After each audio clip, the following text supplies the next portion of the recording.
Pierre Vesperini est philosophe et historien, helléniste, latiniste, spécialiste de l'Antiquité, chargé de recherche au CNRS, senior member de King's College, Cambridge, mais aussi membre du conseil scientifique de la Fondation pour l'enfance. Parmi ses parutions récentes, on lui doit Que faire du passé, réflexion sur la cancel culture, ainsi que Philosophie antique chez Flammarion et Aux belles lettres, poète et lettré oublié de la Rome ancienne. Lundi 23 février 2026, Pierre Vesperini présentait à la librairie Ombre Blanche l'ouvrage qu'il a fait paraître aux éditions Les Belles Lettres, Pour les enfants, éduqués dans la dignité, éduqués à la liberté. L'ambition de ce livre pour l'auteur et historien, frappé par le mépris dans lequel les sociétés occidentales et la nôtre en particulier tiennent les enfants, est de se donner pour but de changer le regard du public sur les enfants, de jeter les bases d'une éducation digne de ce nom, une éducation dans la dignité et la liberté, à savoir selon lui la seule capable de sauver le monde. La rencontre était menée par Marie Platon, professeure agrégée de lettres classiques au lycée Saint-Cernin de Toulouse.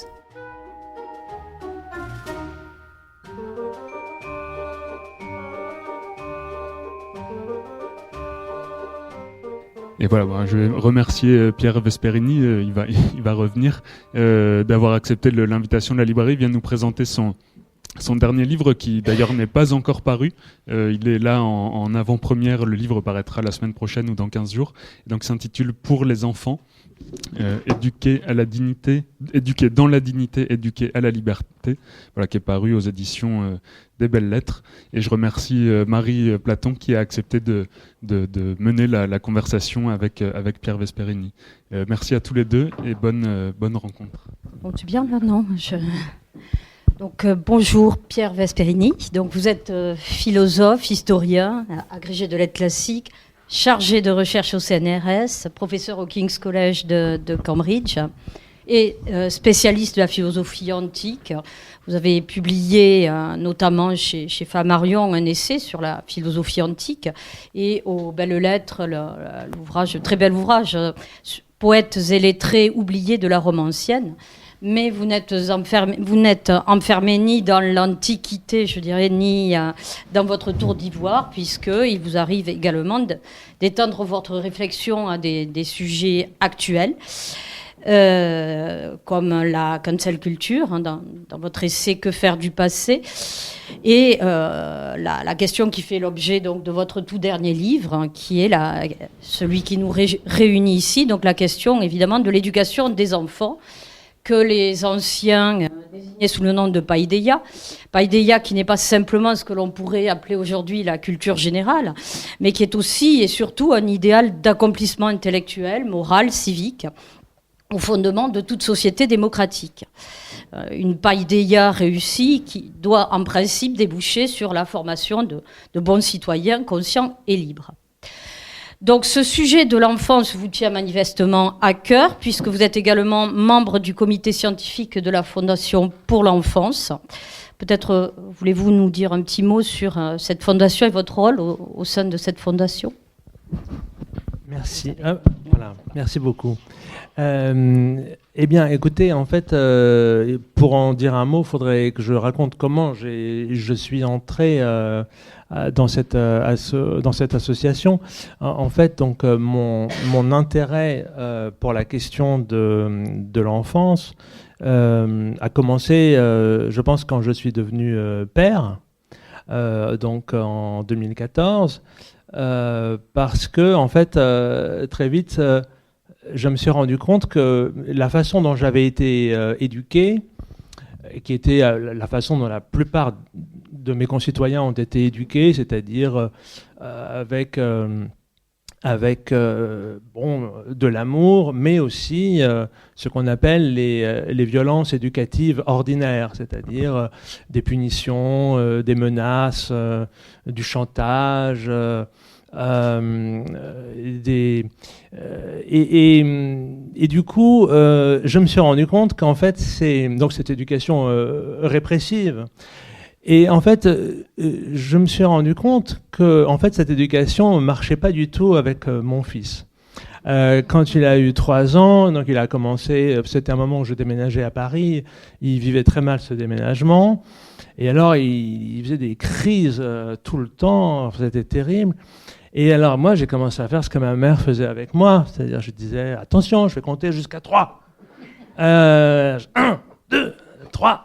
Et puis il se passait rien du tout, alors que moi, j'étais un enfant extrêmement docile. Enfin, et d'ailleurs, ma mère disait toujours, qui a eu 5 enfants, elle était toujours fière de dire, aucun de vous n'a jamais pleuré. Donc j'avais un idéal vraiment très très élevé. Et je me disais, ma mère est formidable. Enfin, bon. Et donc, il faut que je dise 1, 2, 3, rien du tout. Alors, du coup, je me disais, bon, alors, il faut que je passe à la vitesse supérieure. Donc, je faisais ce que faisait ma mère. C'est-à-dire, je lui dis, attention, je vais te taper sur la main. Alors, du coup, tac, je tapais sur la main. Explosion, l'horreur. Enfin, bon, je me disais, ça va pas du tout. Ça ne marche pas, je ne sais pas quoi faire. Et en plus, ça ne me plaît pas. Taper sur la main, c'est pas mon truc. Bon. Et un jour, donc j'étais vraiment dans une situation très difficile. Et un jour, donc, j'étais dans une librairie à Paris pour enfants qui s'appelle Chantelivre. Et je cherchais des livres pour mon fils. Et puis tout d'un coup, il y avait un petit coin, un rayon parentalité. Et là, je vois un livre, Isabelle Fioza, j'ai tout essayé, point d'exclamation.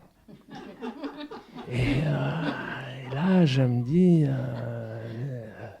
tiens, c'est. Mais en même temps, j'ai un peu honte. Parce que j'étais comme beaucoup d'entre nous. L'idée, c'est un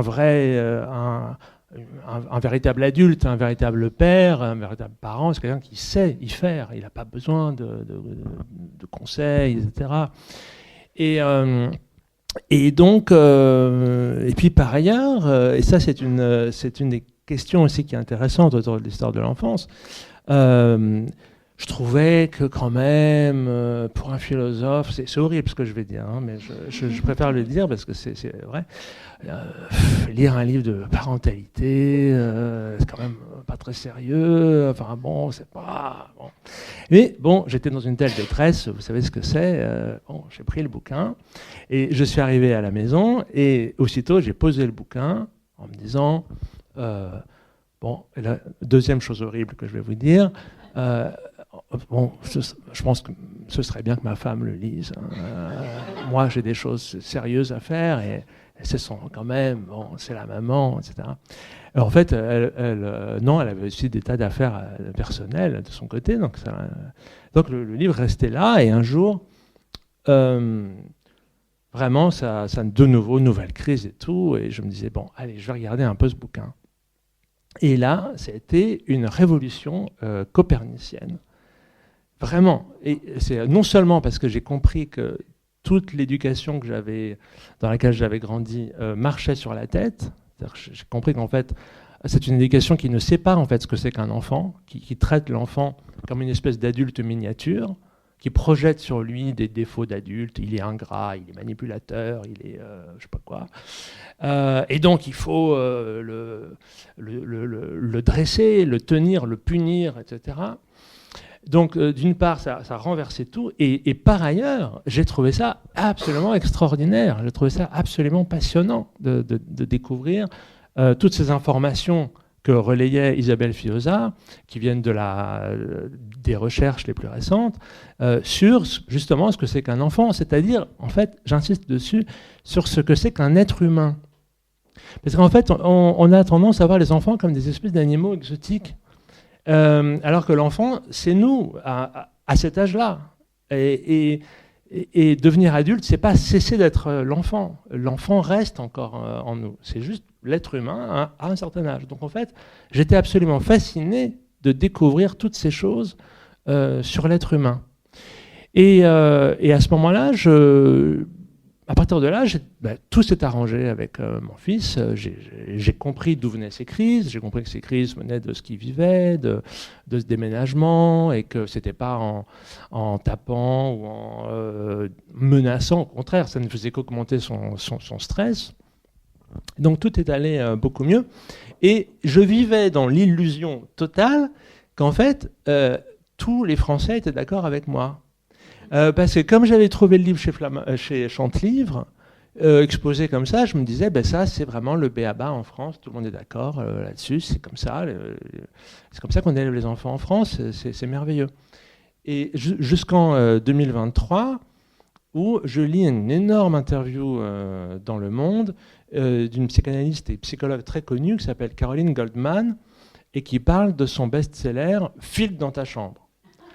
Où là, elle explique que justement, Isabelle Fioza est une personne terrible parce que, à cause d'elle, les enfants sont tous dysfonctionnels, méchants, et que elle, justement, elle réintroduit des limites. Vous savez que les enfants sont des bêtes fauves, donc il faut les limiter constamment. C'est notre travail d'adulte. Et donc, ces limites sont manifestées par la punition. À la première transgression, on punit l'enfant. Et donc c'est ça le paradigme de l'éducation tel que décrit dans l'article, dans cet entretien, encore une fois une pleine page et puis vraiment très complaisant. Enfin, la journaliste, bon.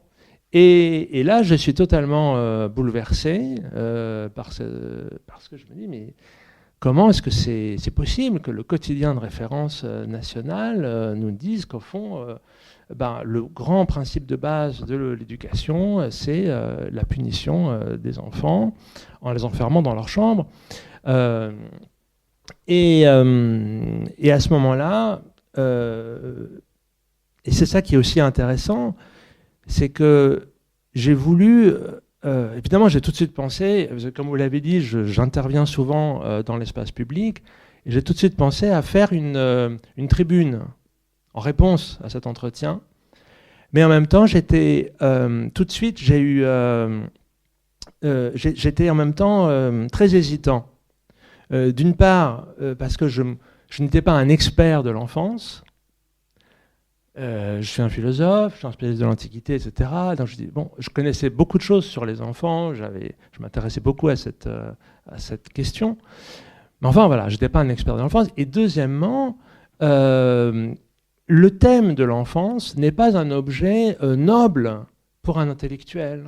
Ce n'est pas quelque chose qui vous valorise d'intervenir sur les enfants. C'est même un peu ridicule. Et moi, ça m'est souvent arrivé, depuis ces 3 années que j'écris ce livre, quand j'en parle autour de moi, je parle de mon projet,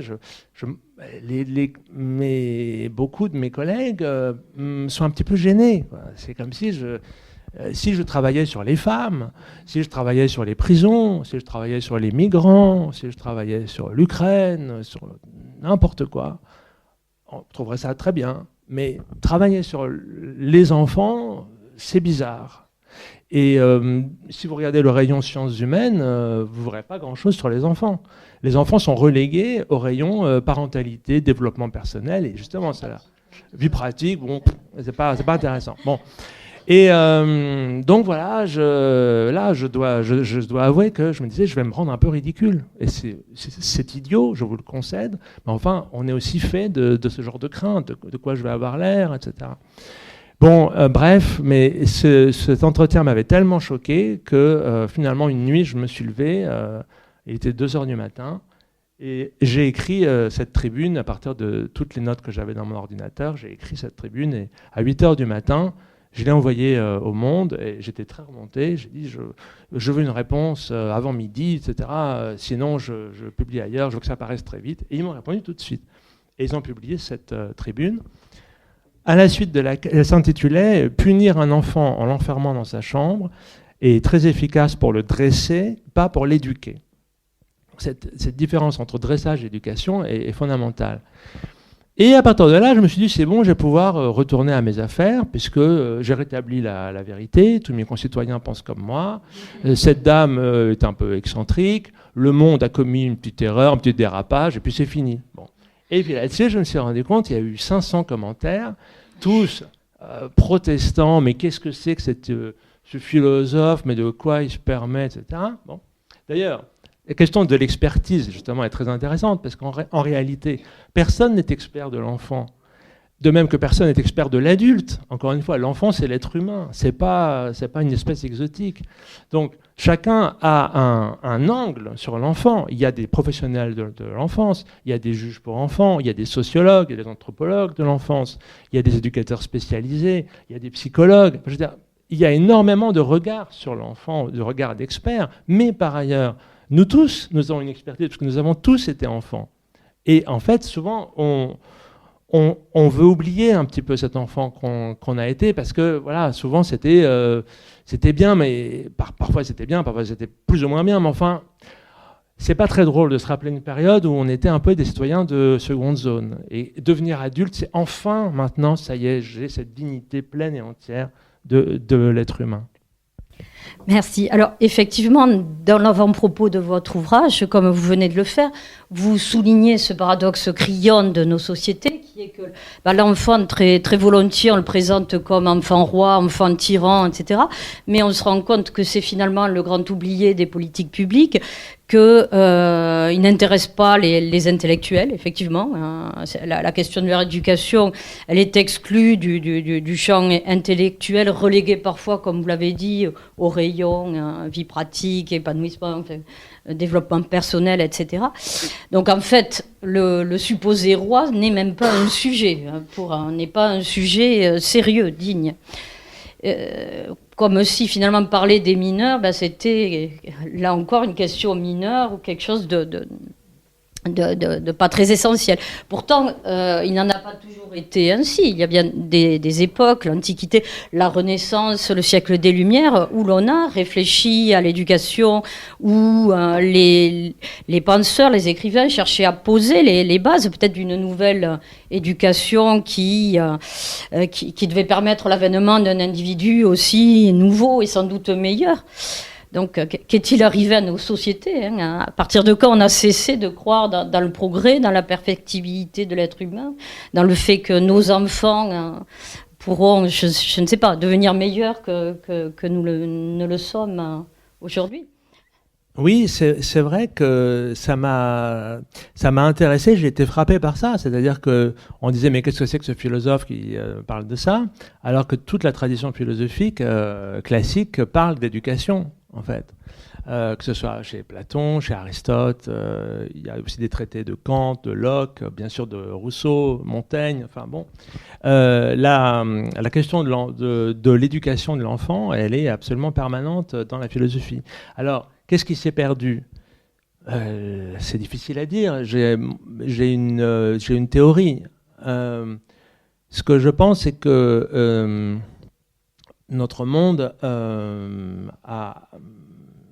disons que c'est difficile de le dire en deux mots, mais ce que je pense, c'est que d'une façon générale, depuis, je ne sais pas, depuis un demi-siècle à peu près, on assiste à ce que j'appelle une brutalisation des conditions de l'existence humaine.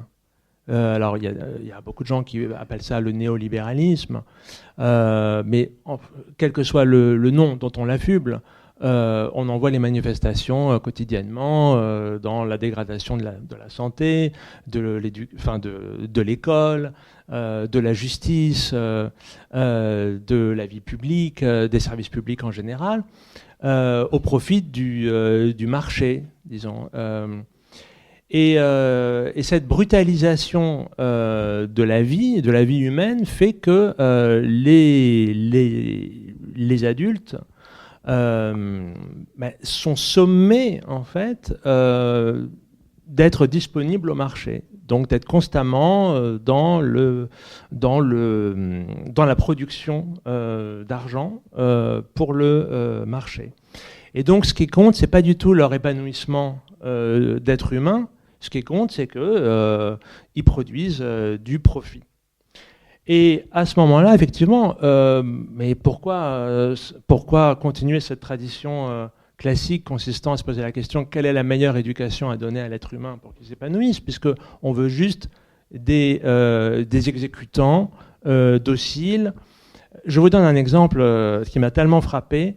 Lors d'une rencontre à Cannes, il y a un an, il y avait un débat. J'étais avec un représentant de l'éducation autoritaire qui s'appelle Didier Pleu, qui a écrit un livre qui s'appelle L'éducation bienveillante, ça suffit.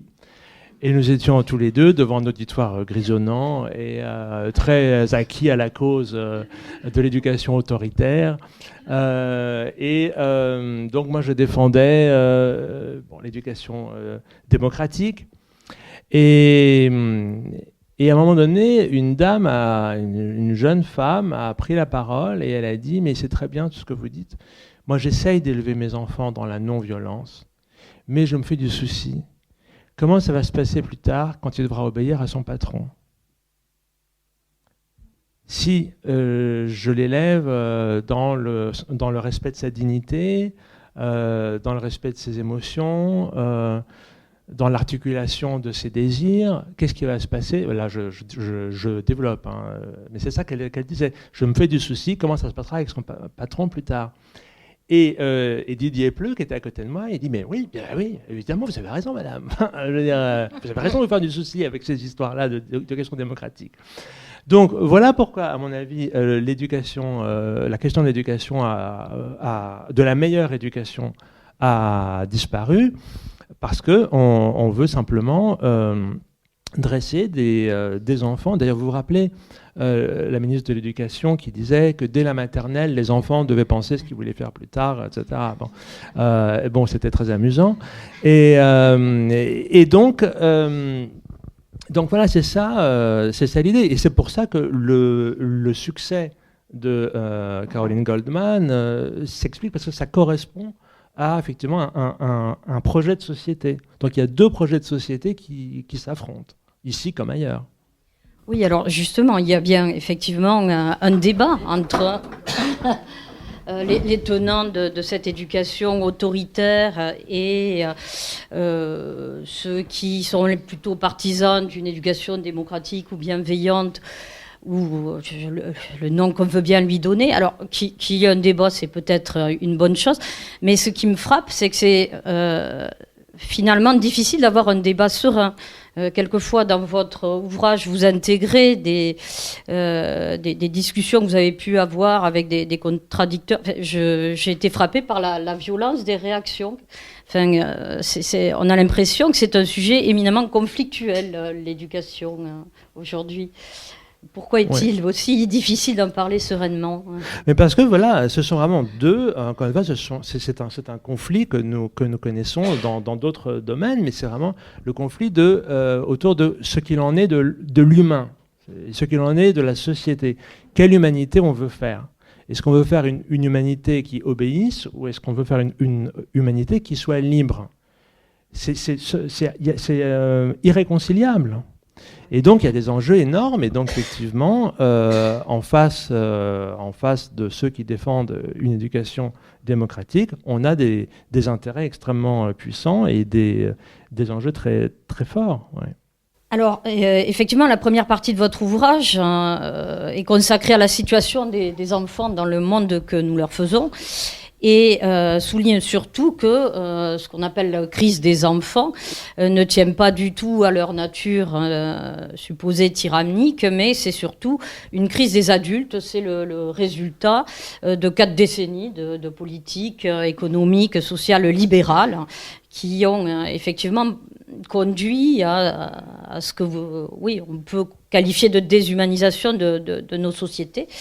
Et là, le constat que vous faites est tout à fait implacable. Enfin, c'est un tableau vraiment assez complet des fléaux qui accablent notre monde et qui touchent les familles et donc par répercussion les enfants. Vraiment, tous les thèmes sont abordés: précarisation du travail, pauvreté, mal logement, sous-investissement de l'État dans la santé, l'éducation, crise climatique, pollution, etc. Et c'est également très documenté. Vous avez beaucoup de données statistiques, de sources. Donc, pour établir ce constat, vous avez procédé comment, en fait ? Quels sont vos... Écoutez, en fait, je suis un lecteur de journaux. Je lis énormément les journaux. Et donc, j'ai des dossiers dans mon ordinateur. Et donc, j'ai des dossiers thématiques. Donc, logement, santé, etc. Donc, j'ai toujours été à côté de ma recherche sur l'Antiquité, j'ai toujours été fasciné par le monde dans lequel je vivais, en fait. D'ailleurs, ce ne sont pas deux choses contradictoires pour moi. Pas du tout. Et donc voilà, il y a énormément de matériel. Oui, je vous remercie de l'avoir dit, parce que c'est vrai que souvent, dans ces débats-là qui sont extrêmement virulents, en fait, souvent, les gens expriment en fait des opinions, mais sans que ce soit fondé sur des données. Oui, c'est vrai. Il reste un post bon, voilà, chacun et on parle aux gens qui sont déjà d'accord. Et donc moi, ce que je voulais dans ce livre, c'était parler aux gens qui n'étaient pas d'accord ou qui savaient pas. Donc c'est pas mes opinions sur voilà, ça me fait plaisir de penser que ce serait bien comme ça. C'est vraiment fondé sur des études scientifiques que j'ai lues, que je cite, etc. Moi, j'ai fait en fait un travail de synthèse en fait. Et c'est souvent à ça que servent les philosophes. C'est donc lire le plus possible dans justement ces différentes disciplines et proposer une synthèse.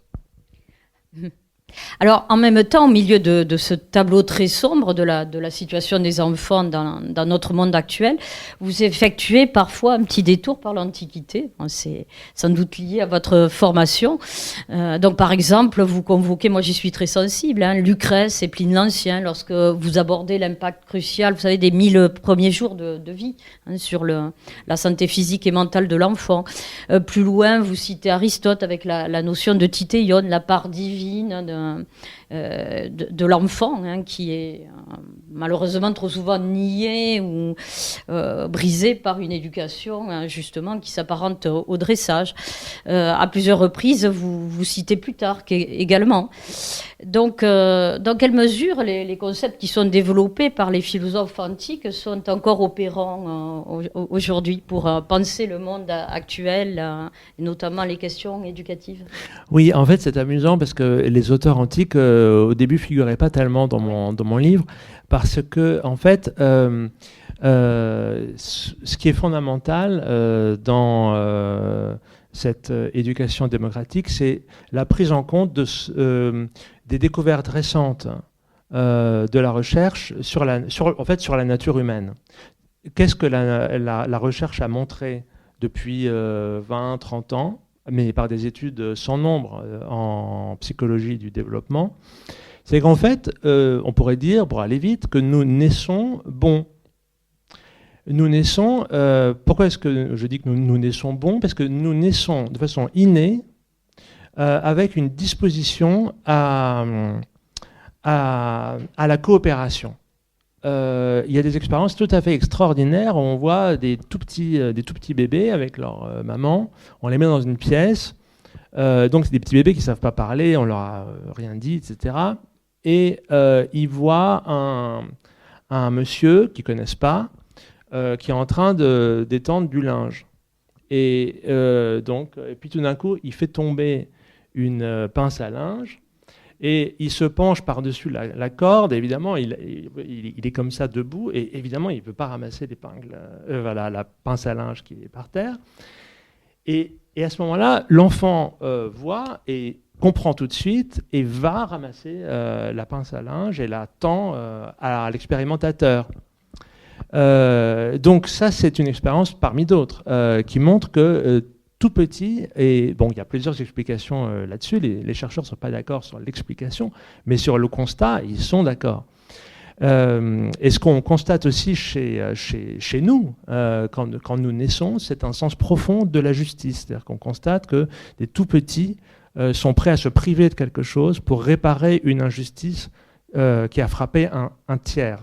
Donc ils sont prêts, ils ont un attachement à la justice. Donc c'est une révolution dans la conception de la nature humaine, puisque en général, on a l'idée que nous naissons plutôt mauvais, avec des pulsions mauvaises, et que justement l'éducation, elle est violente, parce qu'il faut violenter notre nature mauvaise pour qu'on se devienne, c'est la fameuse loi avec un grand L que les psychanalystes freudiens aiment bien, et donc nous sommes des pervers polymorphes quand nous naissons, et donc on va nous castrer avec la loi, et comme ça on va devenir bien gentil et civilisé. Bon.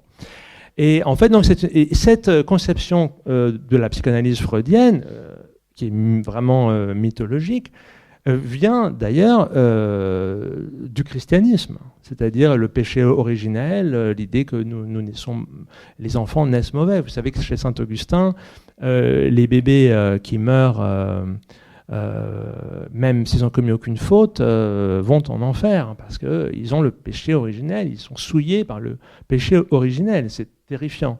Et ça a un énorme impact sur la civilisation européenne. vous le trouvez chez les moralistes du XVIIe, chez La Bruyère. Donc en fait, voilà, il y a vraiment une révolution récente dans la conception de la nature humaine. Et donc, je ne m'étais pas tellement servi des auteurs antiques.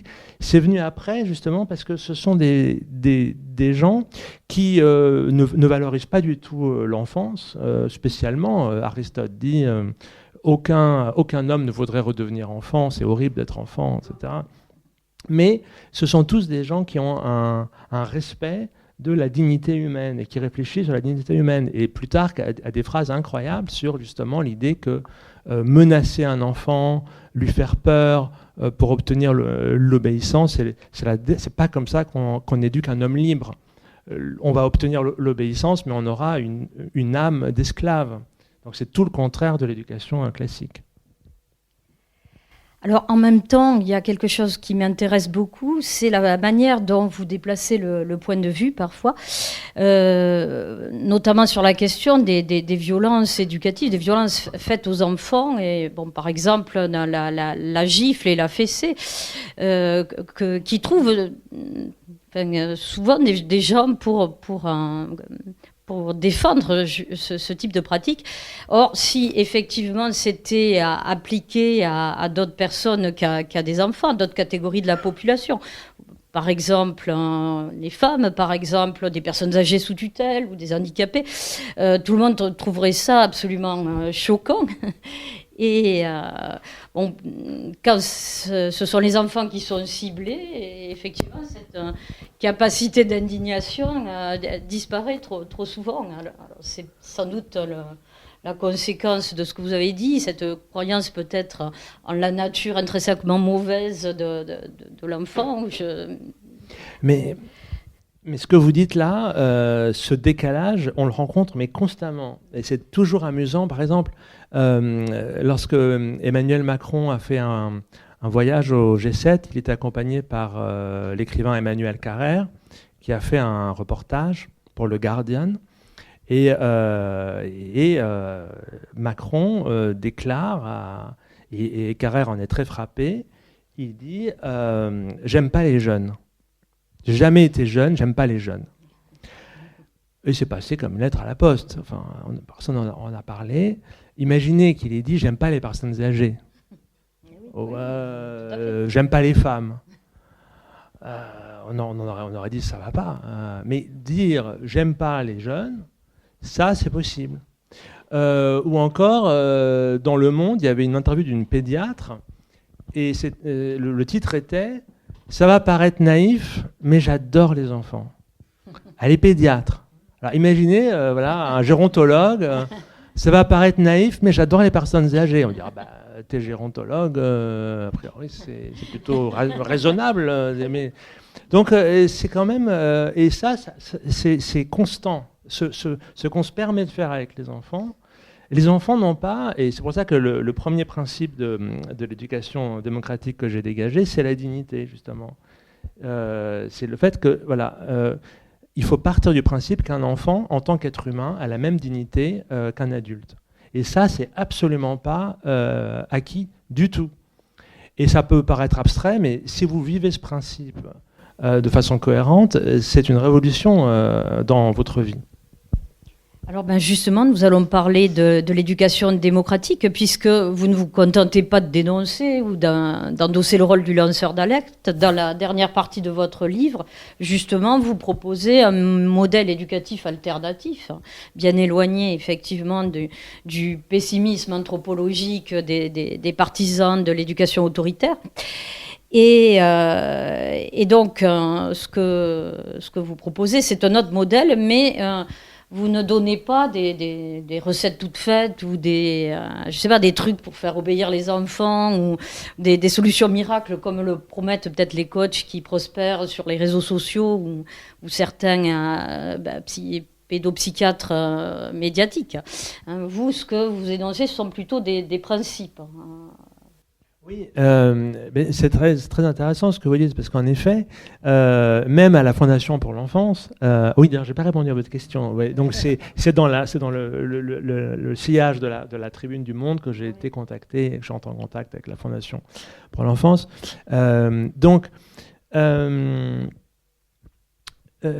Même à la Fondation pour l'enfance, donc qui défend cette éducation non violente, la plupart des gens viennent en disant qu'est-ce que vous pouvez nous donner comme tuyau pour faire obéir les enfants. En fait, donc, mais je ne jette pas la pierre aux personnes, puisque en effet, comme ils sont tout le temps sollicités par l'employeur, il s'agit de travailler tout le temps, donc évidemment, il faut que ça aille vite. Et donc ils cherchent, leur but pour eux, l'éducation, c'est faire obéir. Voilà. Mais dans une démocratie, le but de l'éducation ne devrait pas être de faire obéir. Donc il s'agit en fait, non pas de dresser l'enfant, encore une fois, mais de l'accompagner dans son développement. Donc déjà d'avoir des connaissances, une formation. C'est pour ça que dans les pays comme les Pays-Bas ou les pays scandinaves, les parents reçoivent des formations, ou au Québec. Dans les écoles, il y a des professionnels qui viennent, qui expliquent aux parents que, par exemple, un enfant, avant tel âge, ne comprend pas un interdit. Ça ne sert à rien de lui interdire un truc, de le punir, il ne comprend pas. Donc, il y a des formations donc, pour les adultes. Alors, les principes fondamentaux que vous énoncez, qui sont les piliers de cette éducation démocratique, c'est d'abord, évidemment, vous l'avez dit, la dignité, c'est-à-dire l'égalité en dignité des adultes et des enfants, la liberté, la non-violence, le principe de la hauteur d'enfant, ça c'est intéressant, bon, l'amour inconditionnel, et peut-être le plus difficile, l'exemplarité. Oui, c'est peut-être pas le plus difficile en fait. Enfin, je pense que, c'est-à-dire en effet, mais toutes les sociétés traditionnelles le savent. Vous savez que dans les sociétés premières, il n'y a jamais de punition. Les enfants sont jamais punis. Et ça a frappé depuis des siècles, ça a frappé les Européens qui sont rentrés en contact avec les Indiens d'Amazonie, par exemple. Et ça les a choqués, d'ailleurs, souvent. Les prêtres étaient... Comment on va faire pour... les missionnaires étaient désespérés, parce que ces enfants étaient très libres et se comportaient très bien, et devenaient des guerriers vaillants et tout ça. Et mais comment est-ce qu'ils éduquent les enfants? Mais par l'exemplarité, par l'imitation. Et c'était comme ça à Rome, c'était comme ça en Grèce. Les enfants suivaient les adultes. Et donc, l'exemplarité, c'est par exemple... pourquoi est-ce qu'un enfant est bien élevé? Il n'est pas bien élevé parce que vous lui formulez une règle qu'il va exécuter. Il est bien élevé surtout parce que vous êtes bien élevé. Si vous voyez dire bonjour madame, bonjour monsieur, merci, pardon, excusez-moi, bah, il le sera aussi. C'est vrai. Un enfant peut être extrêmement exigeant, justement, tant d'un point de vue intellectuel que moral. Quiconque a fréquenté des enfants ne peut être que frappé par ça. Là, l'enfant est le premier à vous mettre face à vos contradictions, à pointer justement l'écart qu'il peut y avoir entre les discours et les actes. Oui, oui. Et c'est pour ça que c'est aussi fait partie de l'exemplarité. C'est très intéressant. Dans l'éducation dans laquelle j'ai grandi, encore une fois, comme la plupart de mes concitoyens, les parents, si les parents se comportent mal, par exemple, si les parents, ça m'est arrivé une fois, donc je me rappelle très bien cette fois-là, la première fois où je me suis rendu compte que j'avais été injuste avec mon fils. Je l'avais grondé. Je ne me rappelle plus exactement pourquoi, mais je me rappelle parfaitement que je l'avais grondé et que ce n'était pas juste. Donc il était dans sa chambre, je ne l'avais pas mis dans sa chambre, je ne le punissais pas, mais enfin je l'avais grondé. Donc il était triste dans sa chambre et j'avais mauvaise conscience. Et là-dessus, je me suis rappelé, moi, mes parents, ça m'est arrivé aussi de subir des injustices. Et je voyais d'ailleurs que, par exemple, mon père, il était pas très... Il était embêté, il redoublait d'amabilité, d'affection, et je comprenais mais enfin, il ne s'excusait pas, parce que on a peur. On se dit, si je m'excuse, je vais perdre mon autorité, parce qu'on est censé, soi-disant, être des êtres infaillibles. Et j'arrivais pas. Je me dis, je peux pas, c'est pas possible. Donc, c'était bien avant que je réfléchisse à tout ça. Et donc, j'ai été le voir dans sa chambre, et je lui ai dit, il avait 4 ans, je l'ai mis sur son lit à ma hauteur, et je lui ai dit, écoute, vraiment, je suis vraiment désolé, je me suis vraiment mal comporté, j'ai été totalement injuste, excuse-moi, je suis vraiment... Et à ce moment-là, ce qui est incroyable, c'est qu'il m'a serré dans ses bras. Et moi qui avais peur de perdre mon autorité, en fait, j'ai senti que je l'avais fondé ce jour-là. Parce qu'il s'est dit, voilà, ce type, c'est un type bien. C'est pas quelqu'un qui est là pour m'embêter, c'est pas un flic, c'est pas un juge, c'est quelqu'un qui est de mon côté. Et ça, c'est l'exemplarité. Parce que effectivement, après, très souvent, si vous dites à votre enfant, bah, tiens, tu t'es mal comporté, tu dois dire pardon, ou il faut dire quelque chose, mais que vous le faites jamais, ça va pas, quoi. Donc vous êtes censé être un être moralement parfait. Donc c'est important qu'il voit que, bah non, être humain, c'est être faillible. C'est se tromper. L'exemplarité, c'est pas l'infaillibilité, alors. Mais non, pas du tout. Voilà. Exemplarité, ça ne veut pas dire infaillibilité. Au contraire, ça veut dire être un être humain du mieux qu'on peut et progresser toujours. Là encore, dans mon débat avec Didier Pleu, il disait pourquoi est-ce que c'est pas possible l'éducation démocratique? Pourquoi est-ce qu'on n'a pas la même dignité? Pourquoi est-ce qu'on peut faire des choses à un enfant qu'on ne fait pas à un adulte? Parce que l'enfant n'est pas un être humain achevé. Mais nous non plus, on n'est pas achevé. Enfin, moi, j'espère que je ne suis pas achevé. On est toujours en développement. Et ce qui est incroyable, c'est que l'enfant est aussi un éducateur. On apprend beaucoup avec les enfants. Oui. Et on progresse avec les enfants. Donc justement, par exemple, bah oui, papa est souvent de mauvaise humeur. Bah oui, parce que papa est stressé par son travail, etc. Ben, justement, je vais faire des progrès. Et comme ça, lui aussi, il voit qu'il peut faire des progrès dans la gestion, dans la régulation de ses émotions. Alors, j'aurais encore beaucoup de questions à vous poser, mais je pense que je vais plutôt donner la parole à la salle. Oui, vous avez parlé d'éducation. Pour moi, effectivement, les parents et le contexte social sont importants, mais est-ce qu'il n'y a pas une rencontre entre le contexte social et la personnalité de l'enfant? Et je pense que c'est important et je pense qu'il faut être à l'écoute de ça. Enfin, moi, je n'ai pas d'enfant, mais c'est très difficile d'être à l'écoute, de prendre, comme vous avez dit, c'est un être humain, donc pour le faire progresser. Voilà. À l'époque, moi, j'écoutais beaucoup l'émission de Françoise Dolto, lorsque l'enfant paraît. Et c'est vrai, on disait aux adultes, bon, c'est vrai, je suis d'accord avec vous, il faudrait faire une faculté pour les parents. Mais c'est pas évident, et on est faillible. Et alors, la différence aussi, moi je vois, j'ai ma nièce qui vient d'avoir un enfant, il a 10 mois.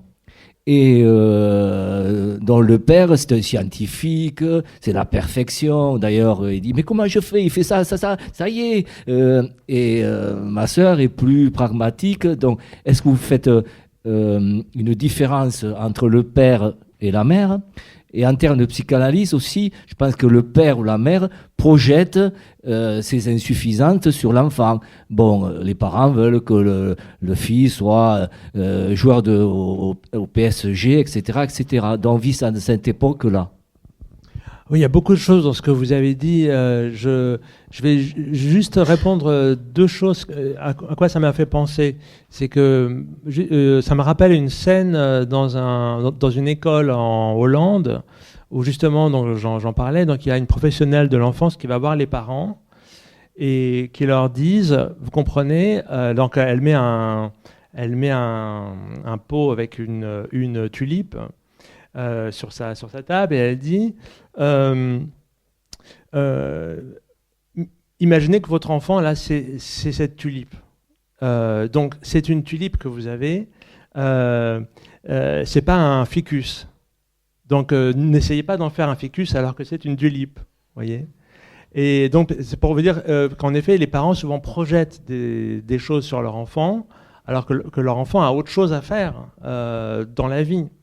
Si vous lisez par exemple les lettres de Van Gogh à son frère, c'est absolument terrifiant parce que on voit qu'en fait, il avait évidemment quelque chose à faire dans le monde, qui était être peintre, et sa famille voulait qu'il soit pasteur. Voilà. Qu'il soit pasteur, ou sinon comptable, ou sinon lithographe, ou sinon employé dans une boutique de couleurs, etc. Vous citez aussi le cas de Baudelaire, je crois. Oui, magnifique livre de Catherine Delon sur Baudelaire et sa mère. C'est terrible. Donc effectivement, par cette image de la tulipe et du ficus,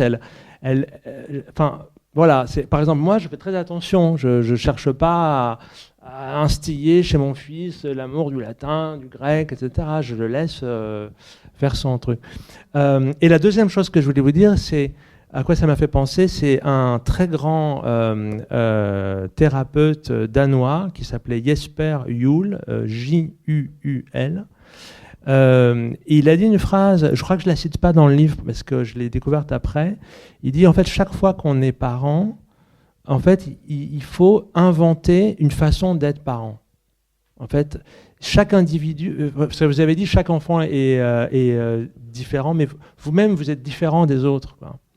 Et ça, je trouve ça très intéressant. C'est qu'en effet, en fait, si vraiment on va au bout de cette éducation-là, vous ne devez pas jouer le rôle du père, quoi. Vous devez, ou de la mère, qu'est-ce qu'on attend d'une mère, qu'est-ce qu'on attend d'un père. Vous devez trouver votre façon à vous d'accompagner cet enfant-là. Ouais.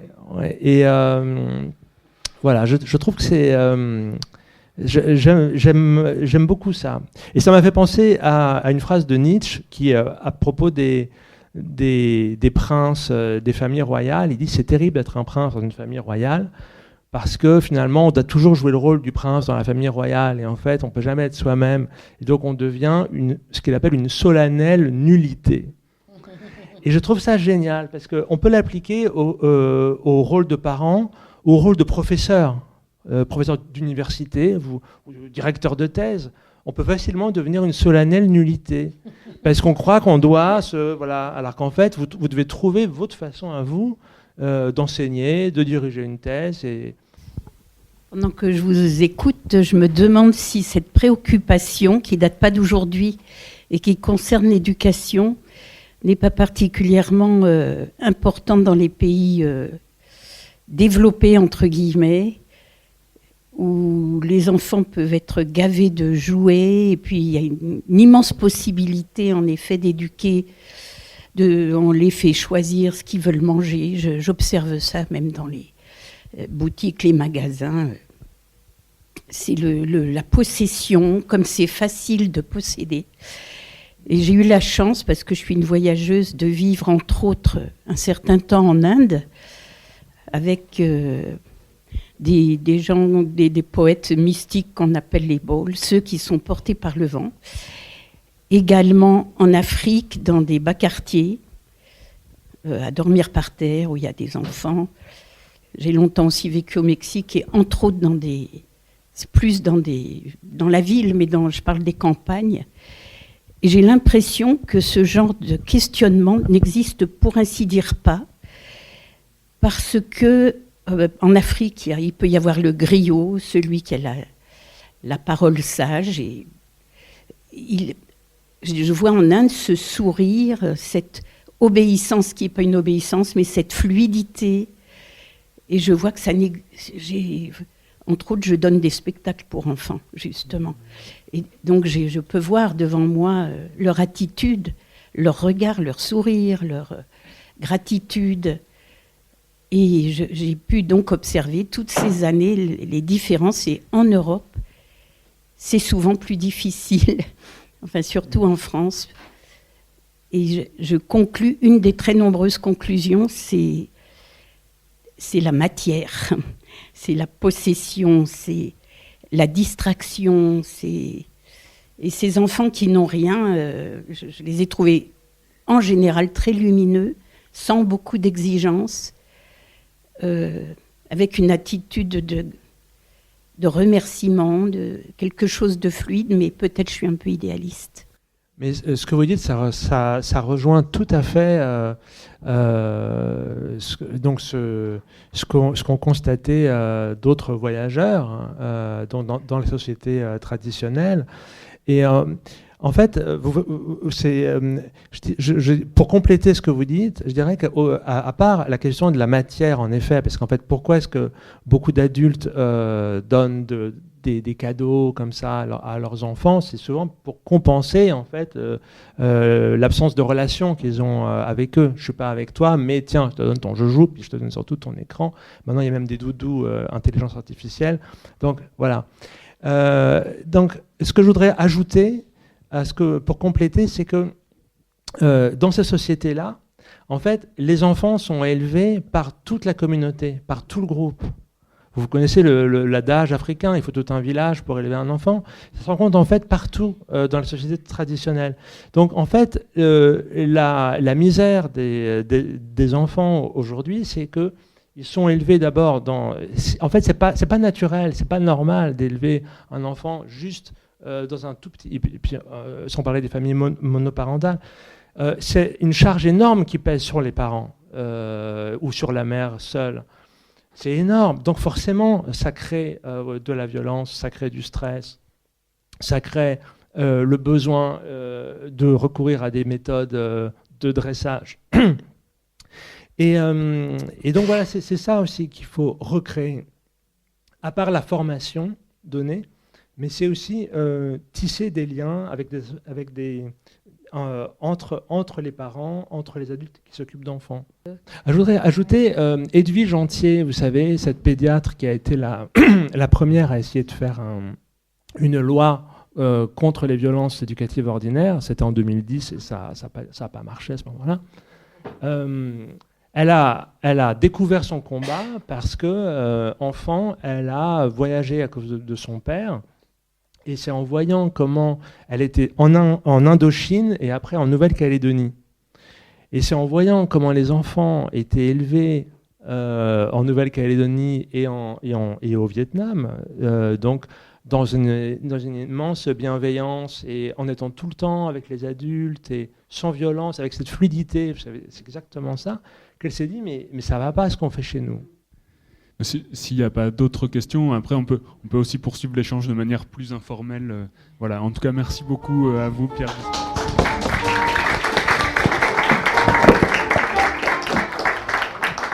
Vous avez écouté Pierre Vesperini autour de la parution aux éditions Les Belles Lettres de son ouvrage Pour les enfants, éduqués dans la dignité, éduqués à la liberté, à la librairie Ombre Blanche le 23 février 2026. Réalisation et mise en onde Radio, en partenariat avec Radio Plus et Radio Terre.